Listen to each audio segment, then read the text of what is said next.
7 feet तक की लंबाई वाली लौकी से लेकर सामान्य आकार से दोगुनी बड़ी अरबी की फसल पैदा करने के लिए मशहूर रघुपत सिंह की खेती के तरीके बेहद खास हैं। उत्तर प्रदेश सरकार की तरफ से कृषि पंडित का सम्मान पा चुके रघुपत सिंह खेती में अच्छी खासी जानकारी रखते हैं। रघुपत सिंह अपनी नवीन और जैविक खेती की तकनीकों से सबको प्रभावित करते हैं। हाइब्रिड सब्जियों के बढ़ते चलन के बावजूद रघुपत सिंह को पूरा भरोसा है कि भविष्य में जैविक खेती का ही चलन रहेगा। उनका दावा है कि उनके खेत की सब्जियां पूरी तरह से ऑर्गेनिक हैं।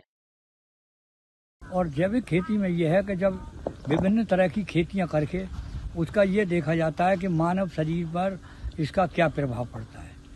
जैविक खेती में मानव के लिए रोग कम लगते हैं शरीर को, और अगर आप उसको जो रासायनिक उससे करोगे तो रोग ज़्यादा लगते हैं। आज लोग बड़ा बड़ा कीमती दवाइयाँ लगा रहे हैं, रासायनिक खाद लगा रहे हैं, परंतु उसके बाद में आदमी जब वो खाना खाता है तो उससे पेट में अलग तरह के रोग पैदा होते हैं। इसके खाने से रोग नहीं होंगे। मुरादाबाद के बिलारी के समथल गांव में रहने वाले रघुपत सिंह की जैविक खेती के प्रति लगन ने उन्हें केंद्र और राज्य दोनों सरकारों से कई पुरस्कार दिलाए हैं। ऑर्गेनिक किस्म ही ज़्यादा बढ़ती हैं। हाईब्रिड में तो ज़्यादा से ज़्यादा वो लौकी 1 फीट 1.5 फीट से ज़्यादा बढ़ती नहीं है।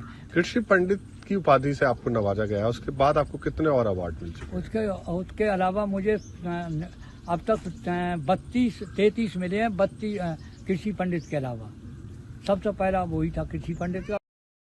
रघुपत सिंह के मुताबिक स्थानीय सब्जियों के बीजों का उनका असाधारण संग्रह जैव विविधता के संरक्षण के लिए महत्वपूर्ण है। इन बीजों का सावधानी पूर्वक पोषण करके वो दावा करते हैं कि आने वाली पीढ़ियों को टिकाऊ और जैविक खेती से फायदा होगा।